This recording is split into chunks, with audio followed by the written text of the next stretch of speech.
the most dangerous women in Maryland. They are murderers, dealers, and thieves. I've been shot at. You go through that through the game. That's called a game. From career criminals to first-timers, all housed in one prison. I just didn't know what I was coming into. You're mixed in with all different people. For many, rage and violence are a way of life.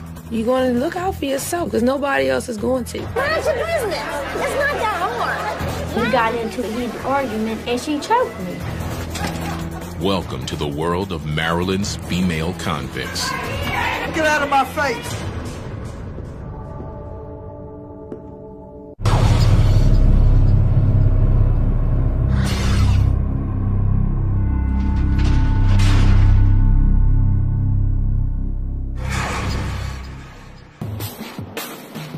Jessup, Maryland, outside of Baltimore.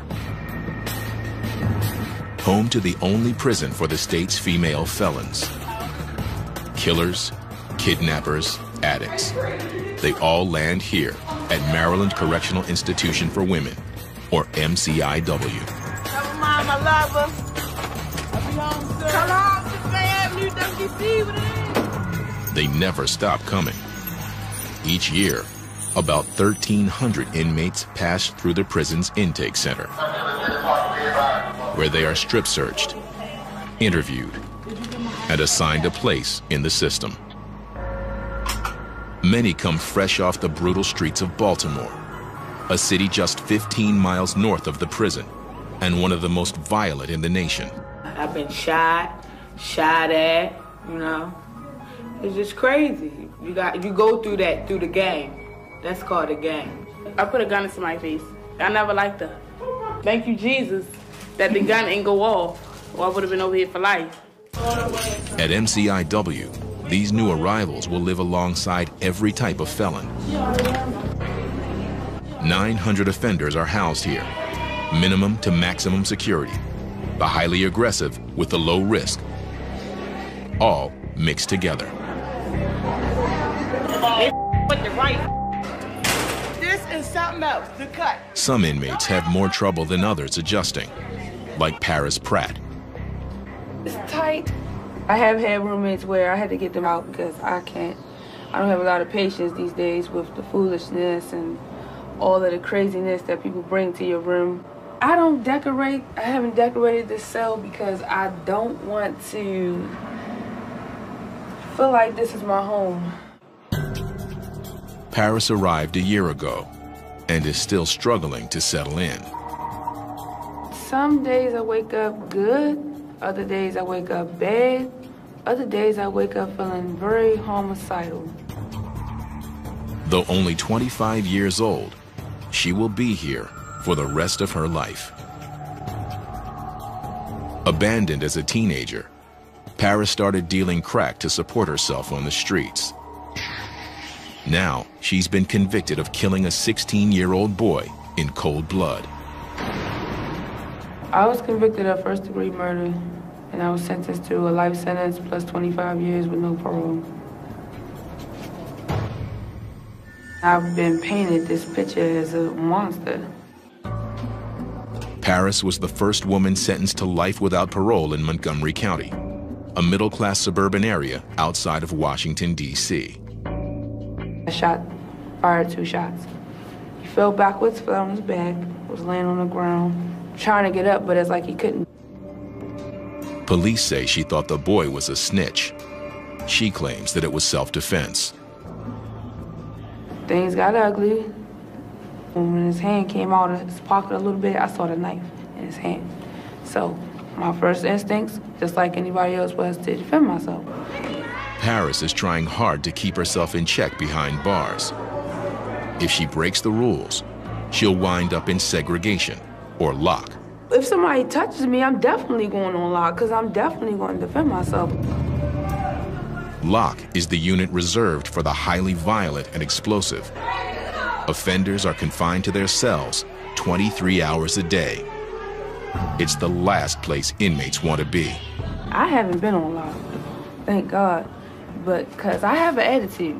I do have an attitude. You're going to look out for yourself because you have to, because nobody else is going to. If I stay here and I let somebody stab me in here, I'm stabbed. They're not going to give a damn about what caused it, who did what, or whatever. The first thing they're going to do is say, oh, okay, you did it, lock her up. It's up to officers like Captain Hannah to keep Paris and other inmates under control.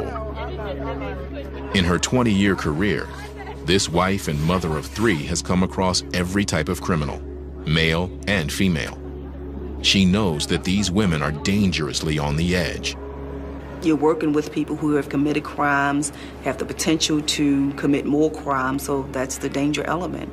You're working with people who are unstable, have a lot of mental health issues, emotional issues, and some people are just not going to like you just because.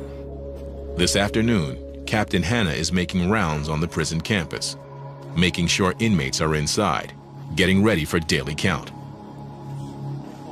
She's aware of how unpredictable and unstable these women can be, and is careful as she approaches an agitated offender in a nearby building. Nobody wants to help me. I want help. I want somebody to help me. That's what I want. I want to stop banging on the doors and the windows, begging for help, and nobody is helping me. I need help. What's the problem? I don't understand. The inmate might try to reach through the bars in the window and hurt someone. So Captain Hannah must calm her down. Quiet and try to appease me. It's easier to talk them down as long as you keep calm. Eventually they'll come down. But if you start screaming, hollering, getting excited with them, it's going to blow out proportion, and you won't be able to get control of the situation. There's always a possibility that I could be attacked. Some have tried in the past, so the threat is always there. I don't forget where I am. I remember where I am. I am in prison. Inside, inmates are locking down.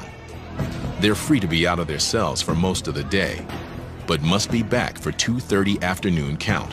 Don't be disrespectful. I'm not being disrespectful. Like that. Actually, you didn't have to say get out the face. You didn't have to say that. I don't want to be. You didn't have to say that though. All right. On a housing unit floor, one officer watches up to 112 inmates, with only a radio for backup. They are unarmed so that weapons do not fall into the wrong hands. But that means control is crucial here. Building 192 is one of the prison's 4 main housing units. It's broken into 4 wings. One of them, D Wing, houses inmates who have serious anger and behavioral issues. Yeah.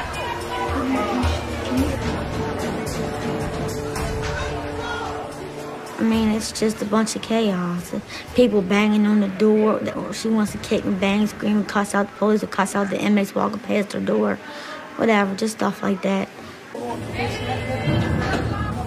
Inmate Christy Seal has trouble getting along with others, so she lives alone in her 8x5 cell.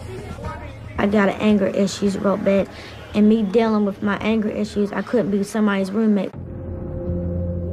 Christy is serving a 5-year sentence for attempting to sell crack.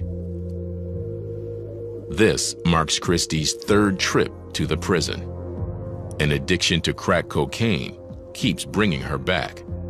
I can't stop getting high. It's just, I guess it's a mind over matter thing. But Christy is determined to make this her last trip to MCIW. She hopes to earn her high school diploma while behind bars. She's also working hard to get out early. For the first time, a family is waiting for her on the outside. All my life, I've never had my mother. Now I'm 33 years old, and now my mother's decided at 51 years old she wants to decide to be a mother to me. She's decided she don't want the drugs. She wants a life with being around me and my sister. Christy hopes if she behaves herself, she can make parole and leave prison in 2 years instead of 5. To do that, she can't go off on inmates in the prison's general population. If I can't deal with people in population, how am I going to deal with people in society? To help keep calm, she turns to her inmate girlfriend. But that means breaking the rules. She's like my soulmate. I mean, we're so much alike, but we're so different, too. And it's like, we just belong together. The prison doesn't allow for relationships since they often lead to conflict. And the last thing Christy needs is any more trouble. Across the prison campus, inmate Jill Newland is a first-timer to the prison. Hers is not a typical criminal background, and this place makes her anxious. I just didn't know what I was coming into. It was the unknown. It was really scary. You are mixed in with lifers. You're mixed in with all different people.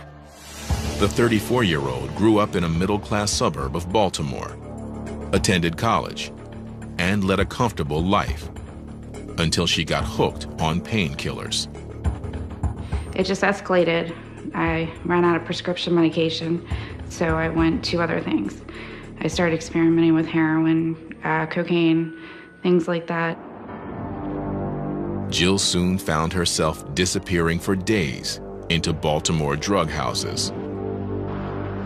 People were dealing drugs out of the house, constantly people in and out, probably up to 60 to 70 people in the house at a time. It's just crazy where drugs lead you. She eventually turned to crime to support her habit. Convicted of first-degree burglary, Jill got an 8-year sentence, but was put on probation. She violated her probation and is now doing hard time.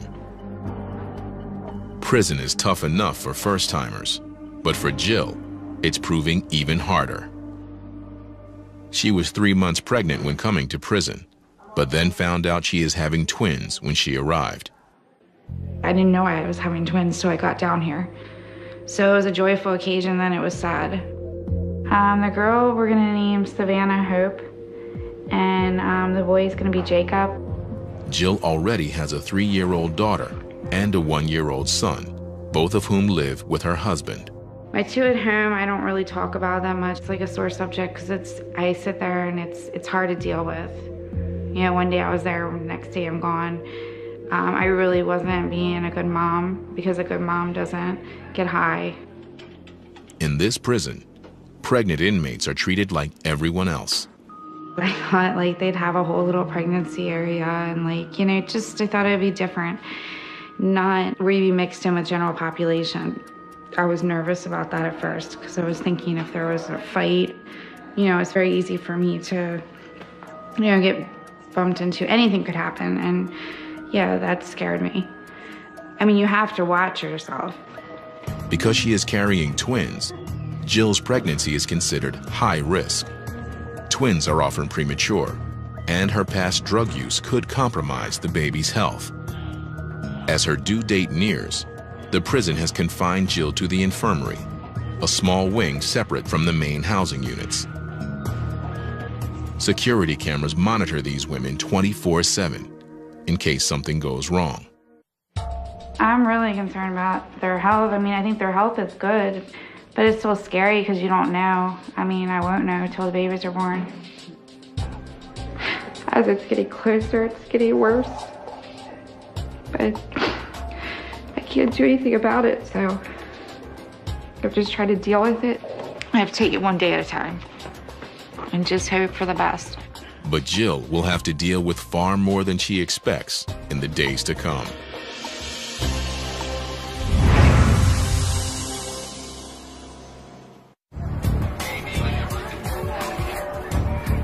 MCIW, the only women's state prison in Maryland. Some inmates stay only a few months, others remain for life. The number of women behind bars is climbing at a rate nearly twice as fast as that for men. There are more women now that are committing crimes that, which leads to incarceration. Anywhere from prostitution to drug charges, murder charges, theft, just as volatile as male crimes. It is 10 a.m. Friday morning. Captain Hannah meets with a group of inmates. She knows that some of these women may be headed for trouble if they make the wrong friends. Women coming here, you're emotionally unstable. You develop these relationships with other women who are emotionally unstable, and it doesn't work out. Please try not to get caught up into any of the foolishness here. Captain Hannah even tries to drive home the message by sharing her own past. sexual abuse, physical abuse, emotional abuse. I've been through it all myself, but you can change. It could have been me sitting here. I've been through abusive relationships. I have thought about doing some things to my ex-husband that probably would have winded me in here. Change is crucial if these women are ever going to make it in the free world.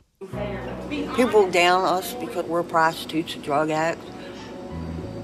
A lot of society does. They think we can't change. I don't want to go back out there and use, but I know once I hit the streets, I know what I'm capable of doing. I need that treatment in my life. I need that help. I need that extra push. MCIW tries to prepare them for life beyond the walls with intense drug rehab, high school and college courses, and critical job training. I believe that everybody should be punished for the crime they committed, but we try our best to prepare them to re-enter society and not make the same mistakes that they have made to get here in the first place. And the programs seem to be working. The inmates who participate cut their chances of reoffending by almost half.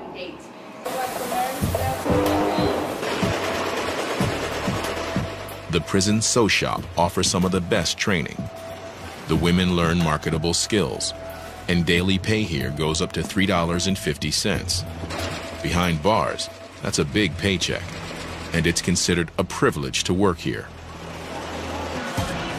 Lifer and convicted murderer Paris Pratt is one of 85 women who have landed a job here, making uniforms and flags for the state. The work keeps Paris busy and keeps her mind off being locked up. But the distraction only goes so far. It's like I'm really going through something within myself. Wake up, you're around the same people, doing the same dumb stuff. You work, you slave for a little bit of money, eat the same stuff that's disgusting. It's like really you had nothing to look forward to. Etta Myers also helps Paris get through the days. The two women work together in the sew shop. Etta is a fellow lifer and one of the few inmates she trusts.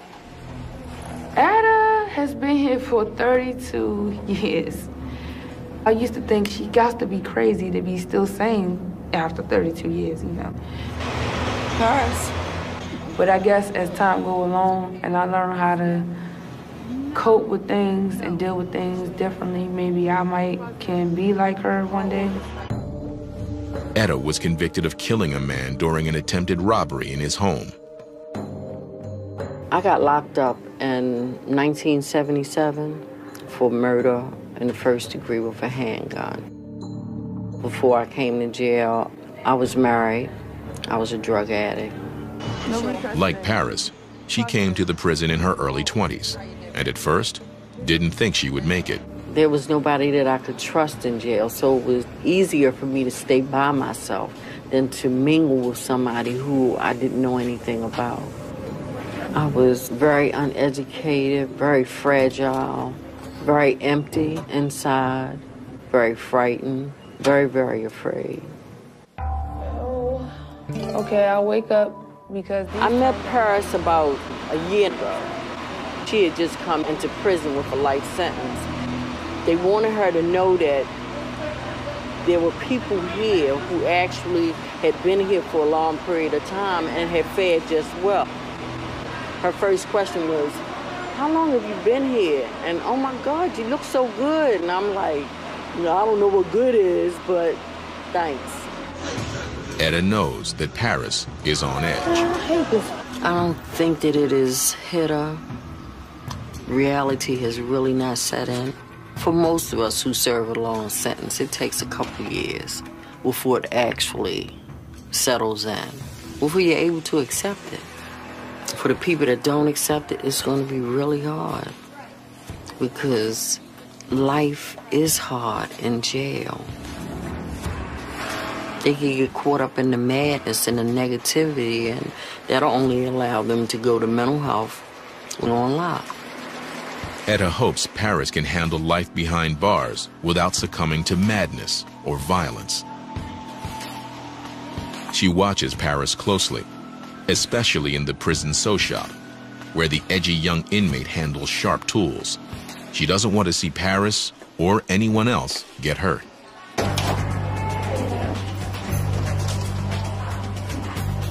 All items must be carefully tracked. We do an inventory of all the tools, so when something turns up missing, all doors are locked, we'll put on lockdown until that particular tool is found. And at the start and close of each shift, officers give everyone a thorough pat-down. So anytime you come in and out, you're definitely safe. Scissors, screwdrivers, even needles. In the hands of an angry inmate, they could easily become lethal weapons. It's almost 11:30, lunchtime, and a large crowd is gathering in the chow hall. With so many inmates in one place, a lot can go wrong in just seconds. Inmate Christy Seal has been working hard to stay out of trouble and to make parole. But today in the chow hall, an ordinary lunch with her girlfriend goes wrong. Mind your business, stay out my business. It's not that hard, you know what I'm saying? An argument breaks out between the two of them, and suddenly, the girlfriend grabs Christy by the throat. Mind your business. Officers quickly stop the fight, and both women are taken into segregation immediately. I'm just trying to tell you, you shouldn't have to lock me up. I didn't do nothing. I didn't put my hands on nobody. So why they got handcuffs when nobody's trying to explain nothing to me? Now, Christy is in seg, despite her efforts to keep her record clean. And she fears that her chances of making parole and reuniting with her family are slipping away fast.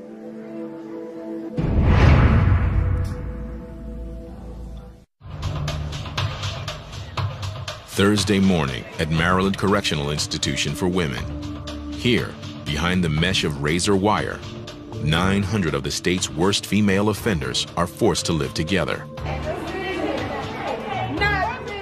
At any given time, about 20 of these inmates are pregnant.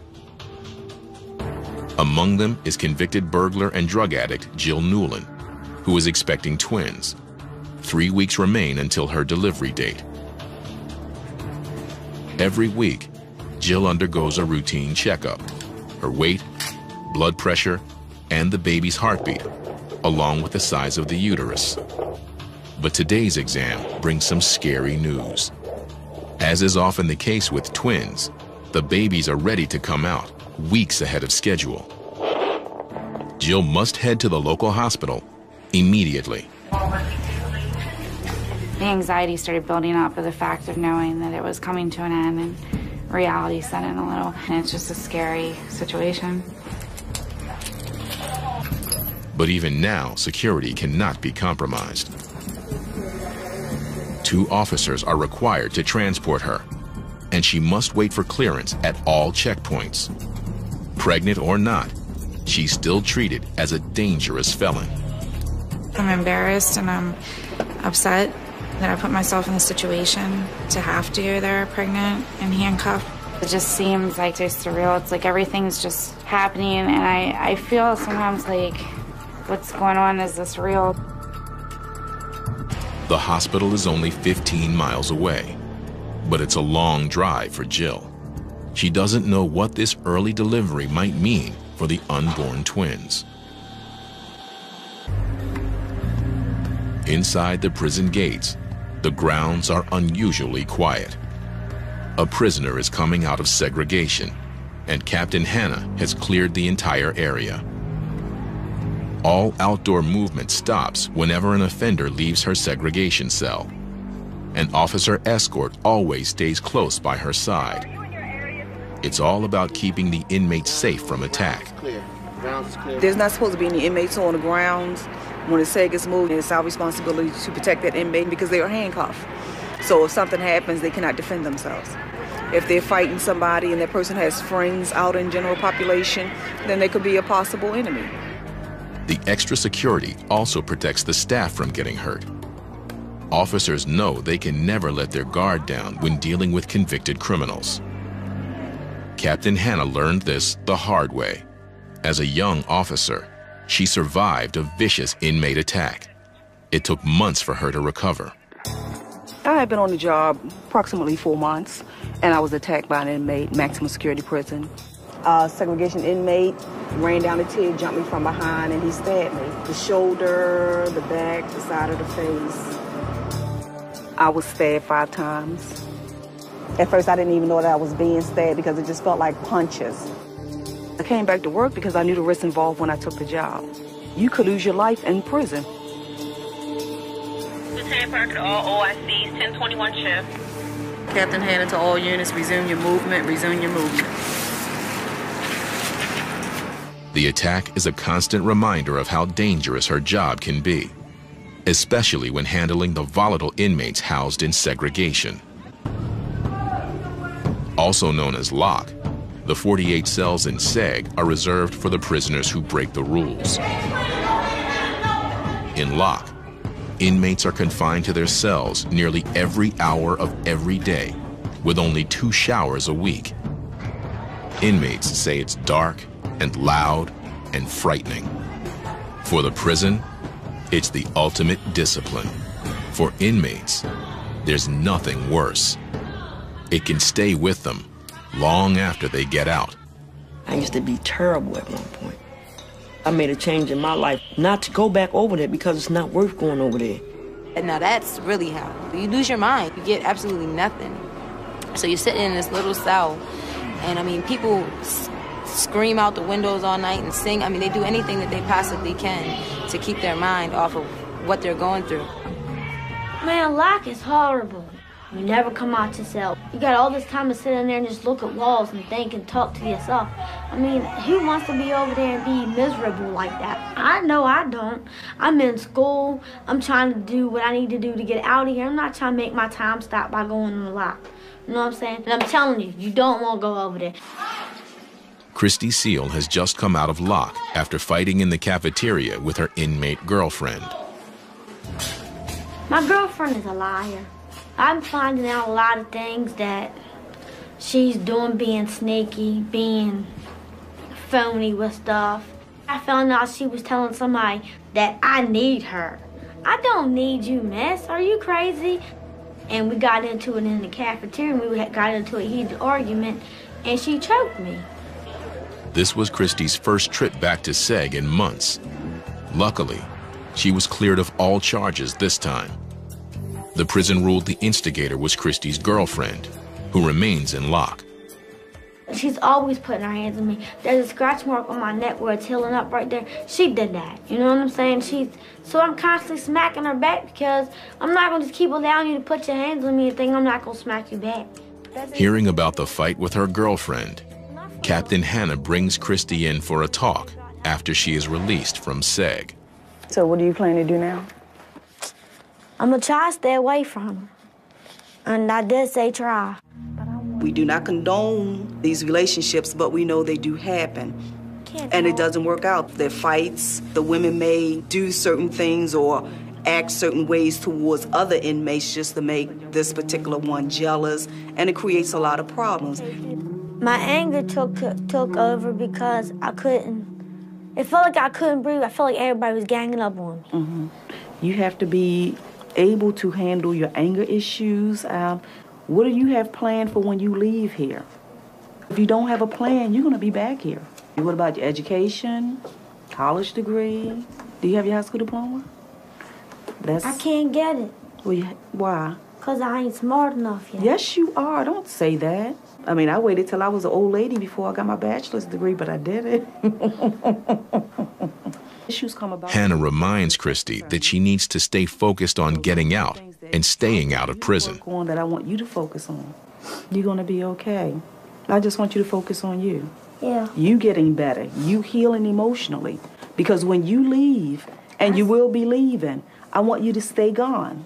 I do too. Yeah, because I'm tired of seeing you in here. I'm tired of seeing myself in here. I'm tired of seeing myself in here. Christy is going to work hard to avoid any more trouble. But while Christy is now out of seg, 25-year-old murderer Paris Pratt has landed there for the very first time. She's been accused of spitting on another inmate, which is a serious offense here. Major Carrington is a 21-year veteran of MCIW. She leads the team that is investigating the case. Spitting on somebody is considered assault because that's another person's body fluid being put on somebody. Spitting, throwing urine, throwing feces, that's considered assault. It started innocently, with Paris and a friend horsing around. But then it got out of hand. Because the case involves assault, both inmates will stay on lock until officers sort out the truth. Paris says she was unjustly accused. Nobody even cares enough to actually look into something and find the truth in it. And I think it's unfortunate that I have to sit in here and do all of this time and go through all of this and be miserable in here. Paris has never been in segregation before, and it sometimes makes inmates more unstable and more violent. Something's gonna have to give because I just can't live like this. I have so many bad days in here because I have never seen nothing like this before. This is really hard for me to really cope in this place. If found guilty, Paris could be in lock for weeks. And for a lifer already on edge, it could prove too much to handle.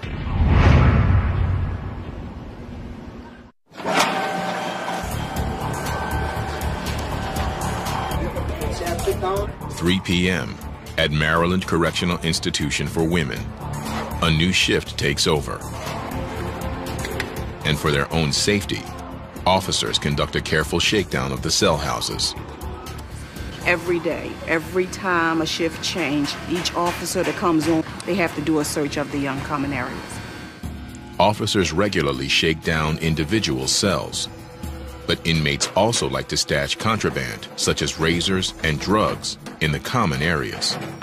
If they want to hide it for somebody else to get, they will hide it in the common area. That way anybody can go get it. There's no claim to any specific person, so if you find it in the common area, you cannot say this belongs to this particular inmate. You can do it. They're very creative in how they hide things. They would hide stuff inside the trash can because they know nobody really wants to put their hands on that because that's unsanitary. They can hide stuff behind the paper, so you have to look under that to make sure that there are no razors, tobacco, or anything hidden behind that. You have marijuana, heroin, pills, and a lot of times women will take other people's drugs, psychotropic drugs, just to get high. If they know that you're constantly searching and that you're being consistent with it, then they're less likely to hide it in these areas. Those caught with dangerous contraband end up in segregation or lock with other rule breakers. Like inmate Paris Pratt, who is just getting out from a 1-week stay on an alleged assault charge. But she's not out of trouble yet. The prison concluded that Paris did not spit on anyone and has dropped the assault charge. But she still faces a hearing on a related violation from that night: aggressive horseplay.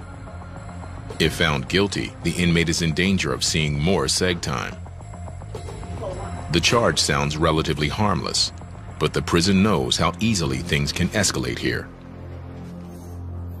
Hearing Officer Barthlow oversees these disciplinary cases.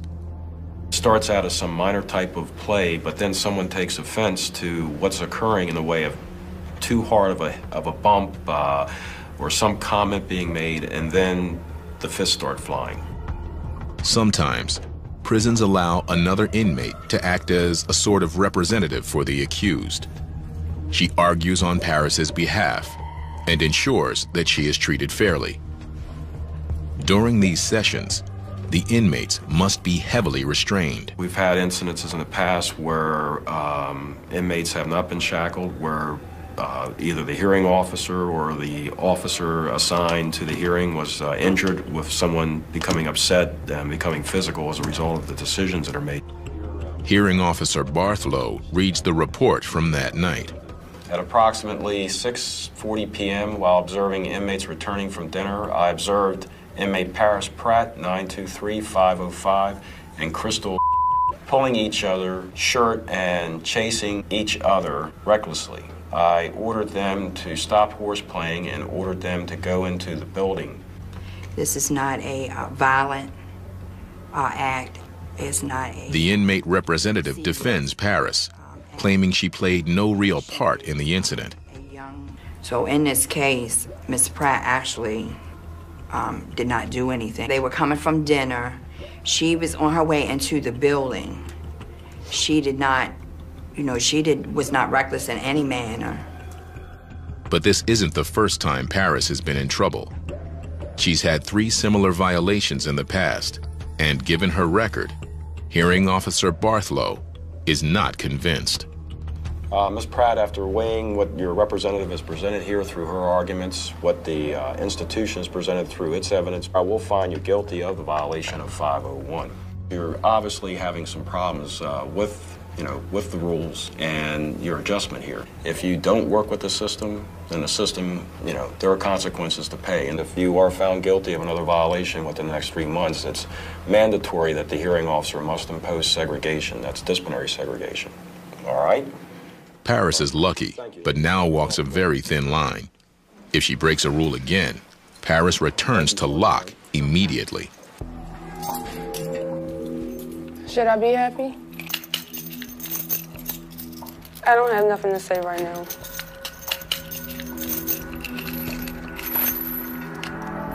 The thought of more seg time unnerves her.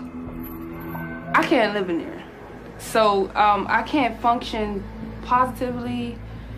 It's like a big cage, and it's traumatizing. I went crazy over there. I mean, I didn't know what to do. You in a cell, all these cages, like you're an animal, yelling, screaming. It was just crazy. Back in the sew shop, Paris tries to return to her routine and focus on work, but she can't shake off her anger over the day's events. I'm frustrated. This whole situation, I'm just sick of this institution. Like, I'm sick of this place. I'm sick of it because they all full of shit. Probably gonna get in trouble for saying this, but I don't even care no more. I don't. Paris knows her outburst could lead to more trouble, but controlling her frustration may prove even harder now. Outside of the prison, at the local hospital, Jill Newland has just given birth to 2 babies, Savannah Hope and Jacob Michael. The girl is, 6 pounds, 3.8 ounces, and the boy was 5 pounds, 4.3 ounces. So. Both are healthy. I was concerned when I first got here, how everything was gonna go, just being the high risk, but everything went okay. And I was very thankful. But even now, in the hospital, Jill is reminded that she is a convicted felon, as well as a new mom. Officers, rather than family members, stand by her bedside for the big occasion. The officers stay in the room with me. They don't stay outside the room. You can't just call your family and just expect everybody to come see you because it's a breach of security. I get really mad at myself. I'm like, look what I did now. Like, Jill, like, how stupid can you be? To let yourself get to this point. I mean, I should be with my family, with my husband, with his family. It should be a joyous occasion for everyone, and here I am in prison giving birth. I definitely think the twins are getting a raw deal. 80% of the women at MCIW are mothers, and when they get locked up, their children are usually sent to live with other relatives or in foster care. In this case, Jill's husband will take care of the babies. He will pick them up from the hospital later today. I don't know if you can really get ready for something like that, but I guess, I don't have a choice. I like to stop the clock.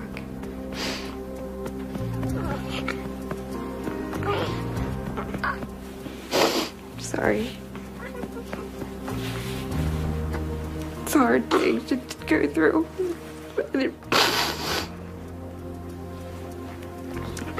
I didn't realize it was going to be this hard. In a few hours, Jill will be forced to give up her twins and return to an 8x5 cell. She has 7 more years to go.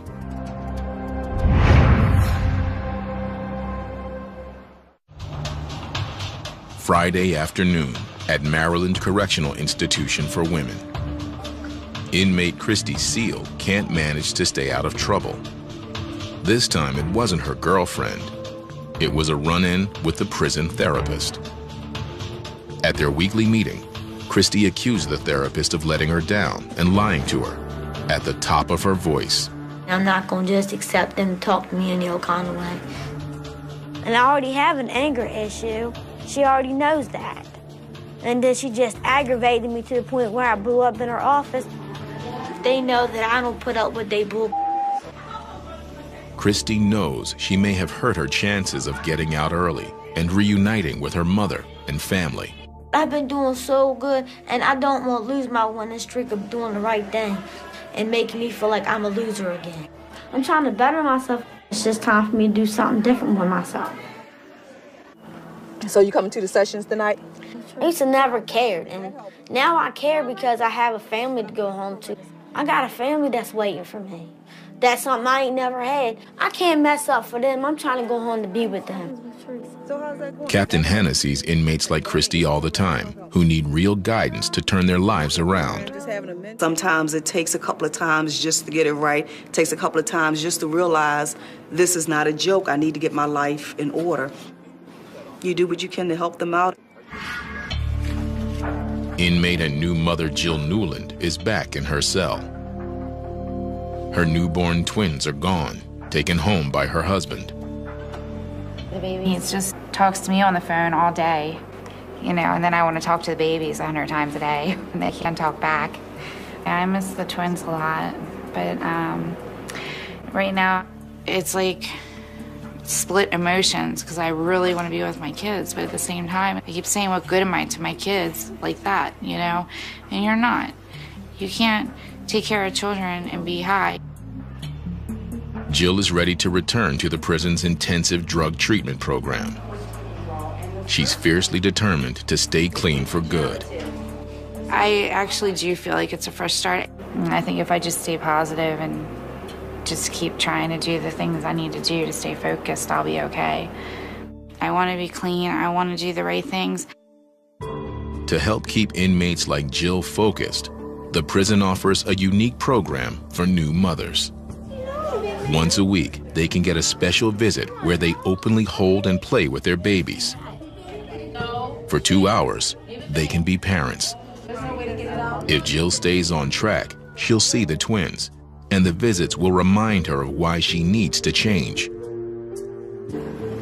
But while Jill Newland will eventually go home, convicted murderer Paris Pratt will not leave here, ever.